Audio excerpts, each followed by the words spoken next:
Hello everyone, welcome to this particular session जहां पर आज हम डिस्कस करने वाले हैं जेकेएसएसबी एफएए में अकाउंटिंग के पोर्शन को and specifically previous year question.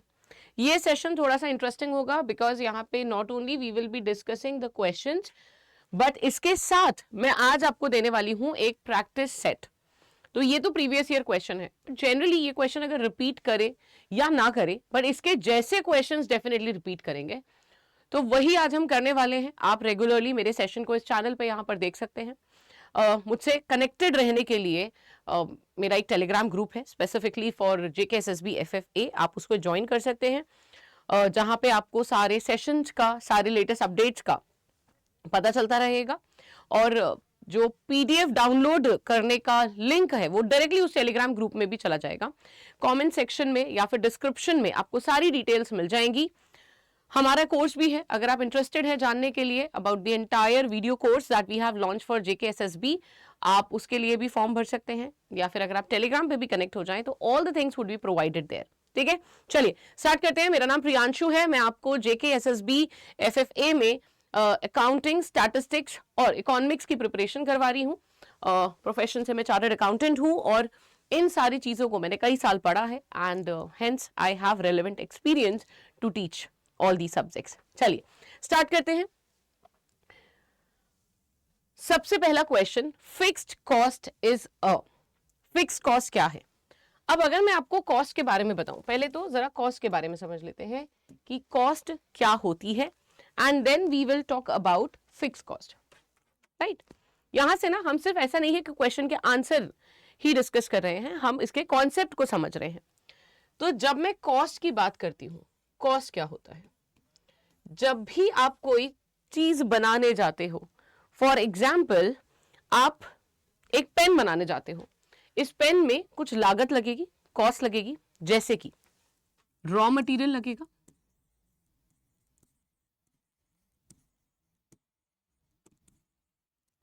मजदूर लगेंगे जो इसे बनाएंगे, उनको भी हमें वेजेस देनी पड़ेगी। ठीक है, देन अगर इसको बनाने के लिए मैंने एक छोटी सी फैक्ट्री रेंट पे ली है, वो रेंट लगेगा, तब जाके ये हमारा जो पेन है ये बन पाएगा। करेक्ट। अब इन दोनों को अगर आप ध्यान से देखो तो कुछ डिफरेंस है। अगर मैं एक पेन बनाती हूं तो जो रॉ मटेरियल है वो एक पेन का ही लगेगा। करेक्ट। सिमिलरली वेजेस का प्रोपोर्शन भी वैसा ही होगा। लेट्स से मैं दो पेन बनाती हूं तो यहां पे जो प्राइस है, जो मटेरियल है, वो दो पेन का लगेगा। बट अगर मैं रेंट की बात करूं, रेंट क्या रहेगा? सेम रहेगा।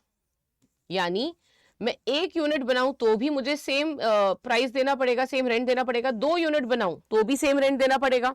मैं 1000 यूनिट बनाऊं, मैं 2000 यूनिट बनाऊं तो भी रेंट सेम देना पड़ेगा। अब इससे हमें क्या डिफरेंस समझ आता है? अगर हम इन कॉस्ट को देखें, ये वाले पार्ट को देखें, तो ये वो लागत है, ये वो कॉस्ट है जो कि इंक्रीज हो रही है जब मेरी यूनिट इंक्रीज हो रही है।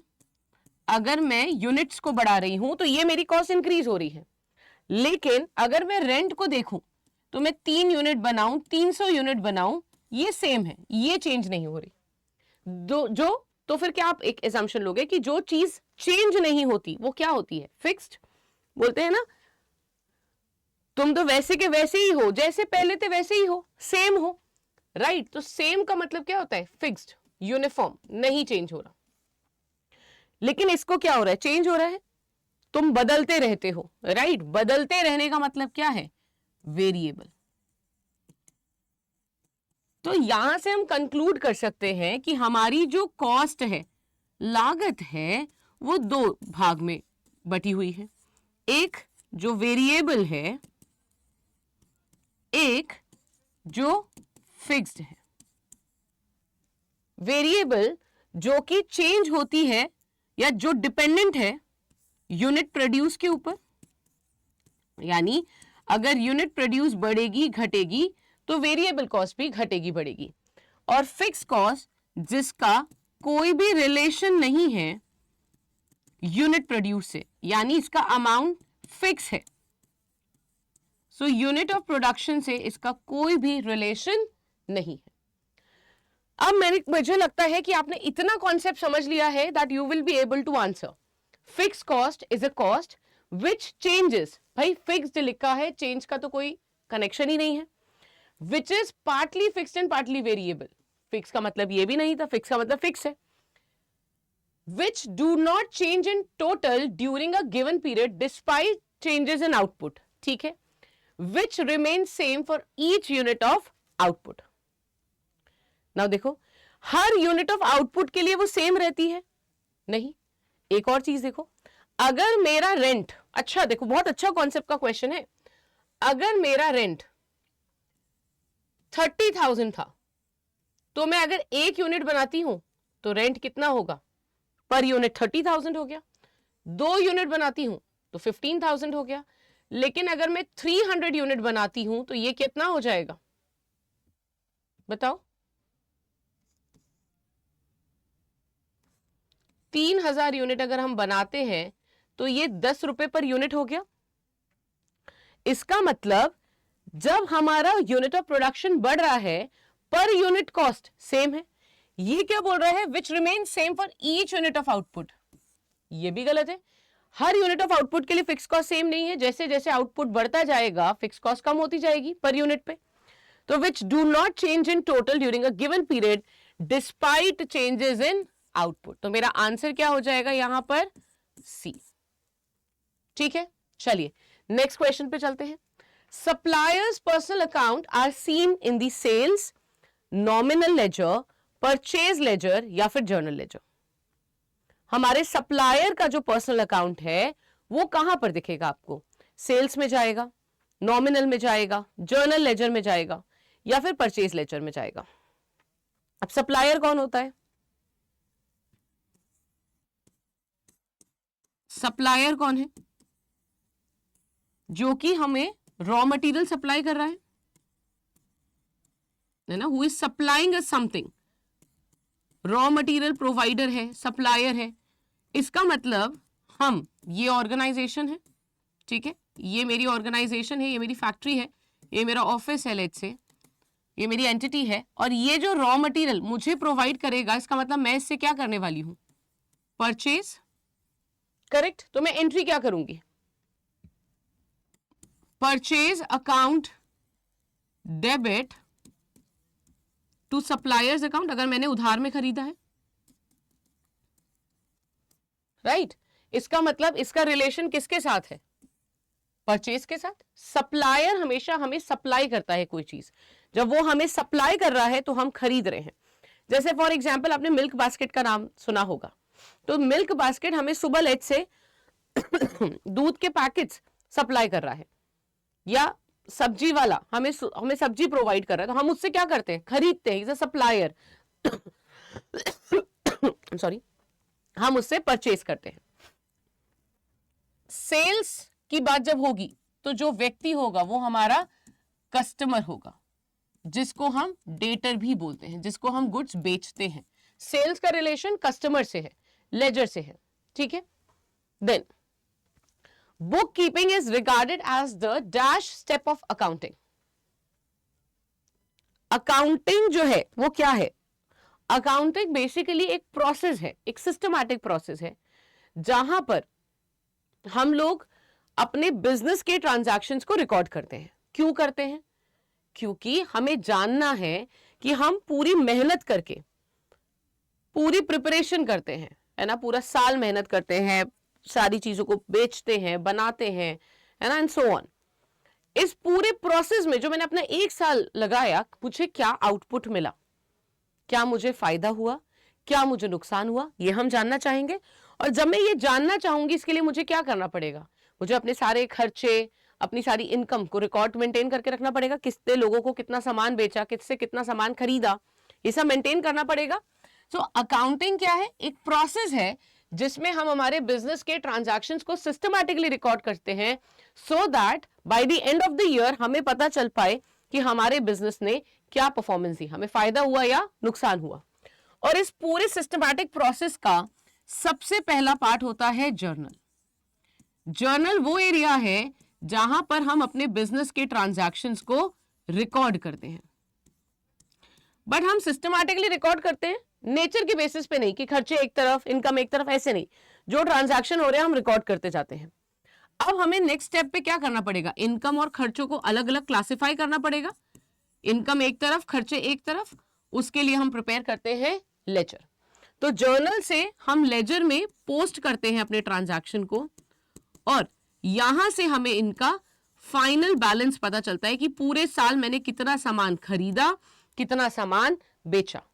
ठीक है, थर्ड स्टेप में हम इसको एक साथ लिख लेते हैं, जिसे हम बोलते हैं ट्रायल बैलेंस।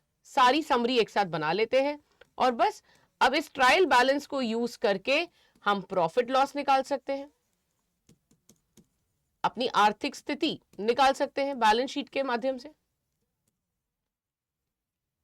राइट तो पहला स्टेप क्या है, journal, second step ledger, third step trial balance, fourth step profit and loss and fifth is balance sheet. तो राइट आंसर क्या हो जाएगा, ऑप्शन नंबर डी। ठीक है, it is the first step. Right, book keeping क्या होता है, book keeping is the part of accounting. Book keeping को अगर हम पढ़ें तो बुक कीपिंग क्या है, आर्ट ऑफ रिकॉर्डिंग।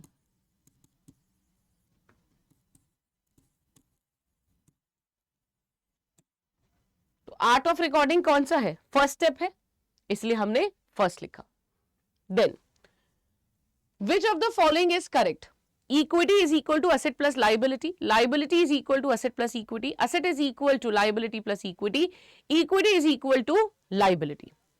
सबसे पहले यहां पे जो कॉन्सेप्ट डिस्कस किया गया है इसे हम बोलते हैं बैलेंस शीट इक्वेशन।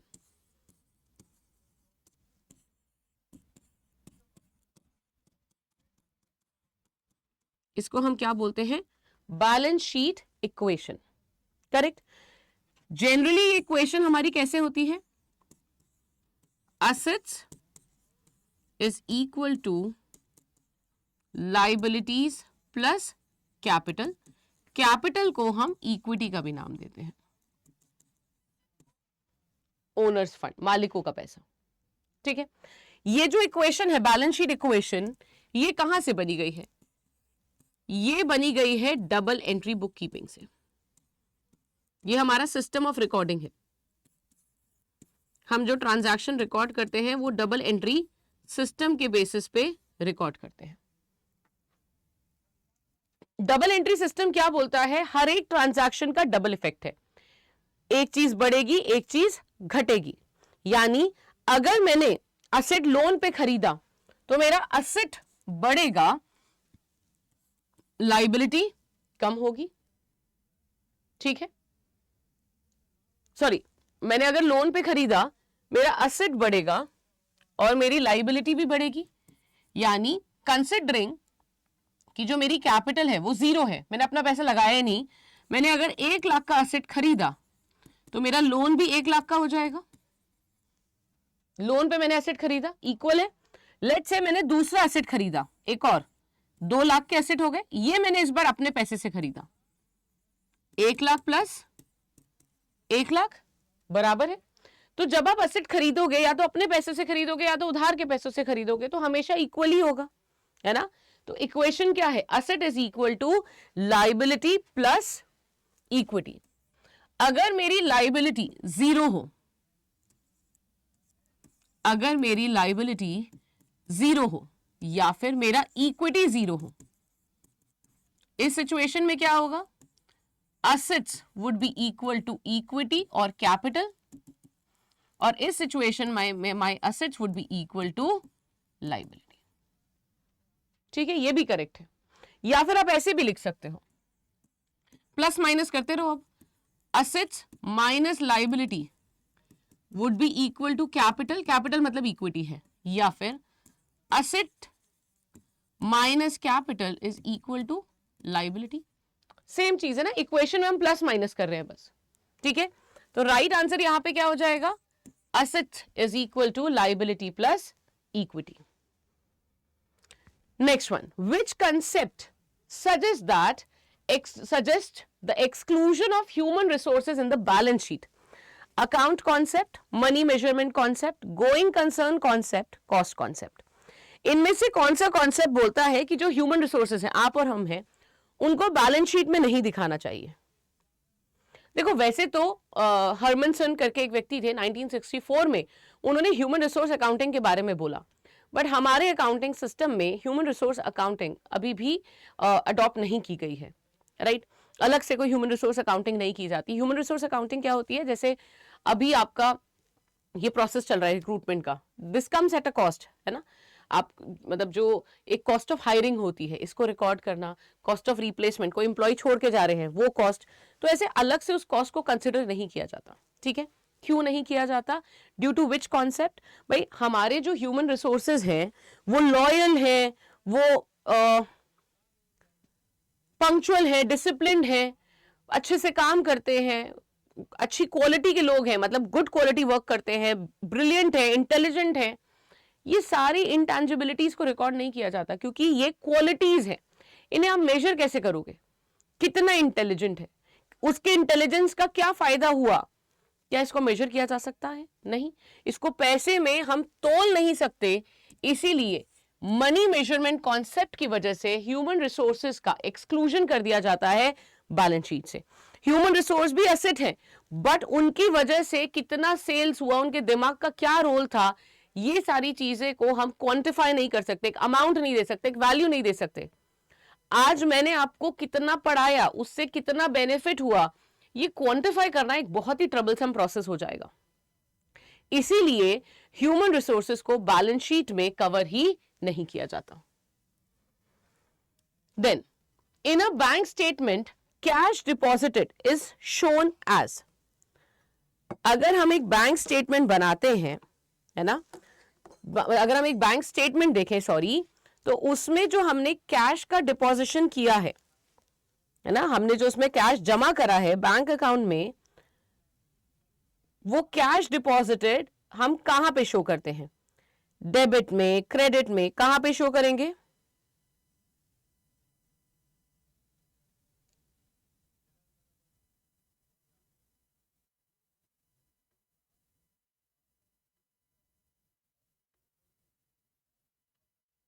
सोचिए कहां पे हम इसे रिकॉर्ड करेंगे।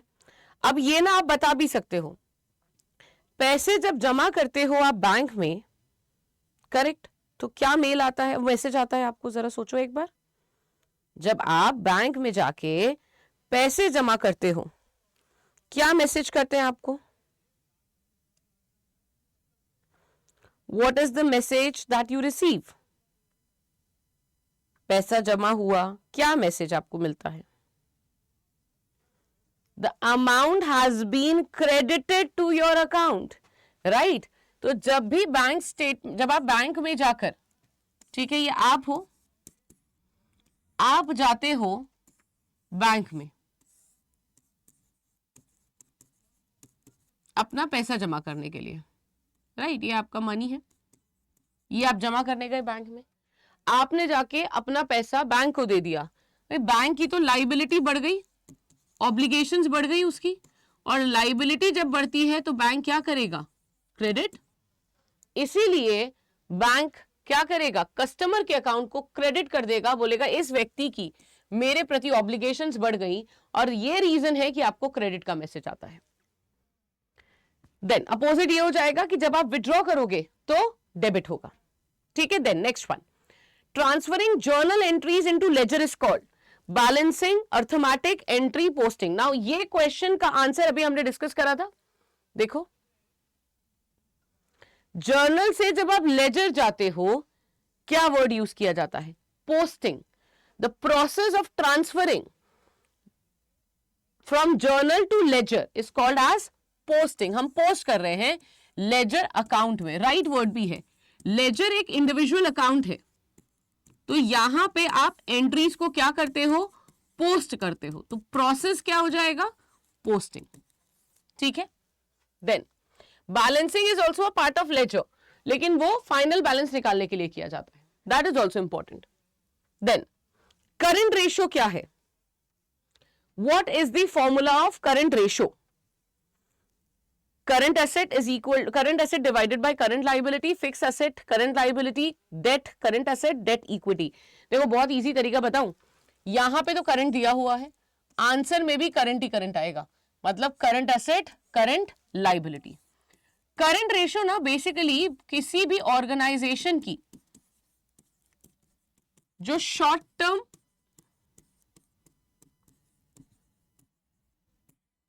हालात है, कंडीशन है, उसके बारे में बताता है कि शॉर्ट टर्म में इनके पास पैसा है या नहीं, यानी आज में, कल में, परसों में, साल भर में क्या इनके पास पैसा है। कई लोग होते हैं जिनके पास लॉन्ग टर्म में, जैसे फॉर एग्जांपल मैंने ना कोई एफडी करवाई हुई है 10 साल की, मुझे पता है लॉन्ग टर्म में 10 साल में मेरे पास पैसा आने वाला है, बट आज मेरे पास पैसा है या नहीं वो इंपॉर्टेंट है, right. So current ratio short term के बारे में बात करता है, और शॉर्ट टर्म का मतलब क्या होता है, अप टू 1 ईयर।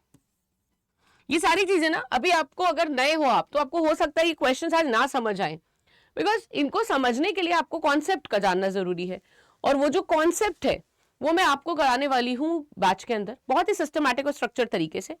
आप मेरे साथ जुड़िए, ज्वाइन करिए क्लासेस, और मैं आपको each and every day basic से शुरुआत करूंगी और एंड तक हम लेकर आएंगे, बट हाँ रेलेवेंट टू द एग्जाम। देखो पढ़ने के लिए ना मैंने अपने कई साल दिए हैं अकाउंटिंग को, फाइनेंस को, स्टैटिस्टिक्स को, इकोनॉमिक्स को पढ़ने में, तो मेरे पास तो बहुत कुछ है बताने को, लेकिन क्या वो रेलेवेंट है आपके लिए? नहीं। तो आपके लिए जो रेलेवेंट है हम वही चीज पढ़ेंगे जो एग्जाम में आपको दिख भी जाए, ठीक है। चलिए, सो करंट रेशियो हो गया हमारा। Then calculate the prime cost, तो मैंने ना न्यूमेरिकल जो है वो सबसे लास्ट में रखा था, न्यूमेरिकल मैंने सबसे लास्ट में रखा था, वो बैच कौन सा है ना वो भी बता दूंगी।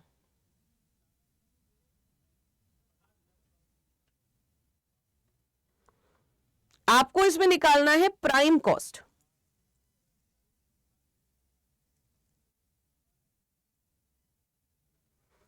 ये जो प्राइम कॉस्ट है ना, इसको आप कई नाम से जान पाओगे, प्राइम कॉस्ट, फ्लैट कॉस्ट और डायरेक्ट कॉस्ट।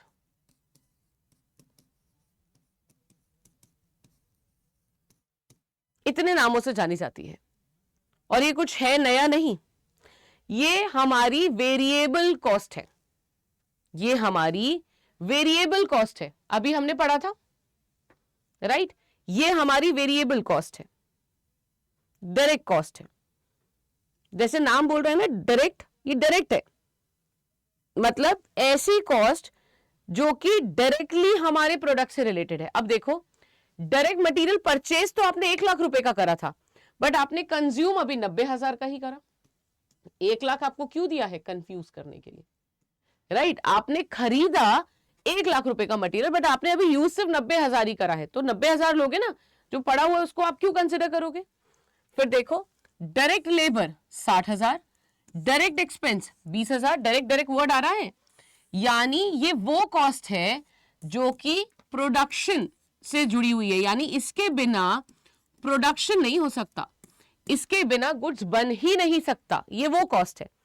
फिर से बता देती हूं, कंज्यूम्ड हमने लिया है, परचेज नहीं, क्योंकि मैंने मटेरियल खरीदा था 1 लाख रुपए का, लेकिन अभी तक यूज सिर्फ 90,000 करा है, 10,000 का मटेरियल ऐसे ही पड़ा हुआ है, ठीक है। मैन्युफैक्चरिंग ओवरहेड्स, ओवरहेड्स का मतलब क्या होता है? Indirect cost. ये रॉ मटेरियल, सॉरी, ये प्रोडक्ट से बनाने के रिलेटेड कॉस्ट नहीं है, ये अदर कॉस्ट है। इसमें सिर्फ इस प्रोडक्ट की कॉस्ट नहीं होगी, हो सकता है मैं 2 प्रोडक्ट बना रही हूं, दोनों का कॉस्ट 30,000 है, तो ये डायरेक्ट नहीं है, इस पेन से बनाने की डायरेक्ट कॉस्ट नहीं है। लेट्स से मैं पेन भी बना रही हूं, पेंसिल भी बना रही हूं, उन दोनों का मिश्रण, उन दोनों की कॉस्ट 30,000 रुपए है। सो ओवरहेड्स का मतलब क्या होता है? Indirect cost.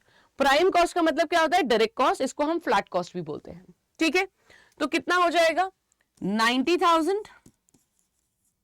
Plus 60,000 plus 20,000। Maths तो आप कर ही सकते हैं, पेपर भी है इसके अंदर मैथ्स का आपका। 1,70,000 आना चाहिए, राइट? करेक्ट, 1,70,000।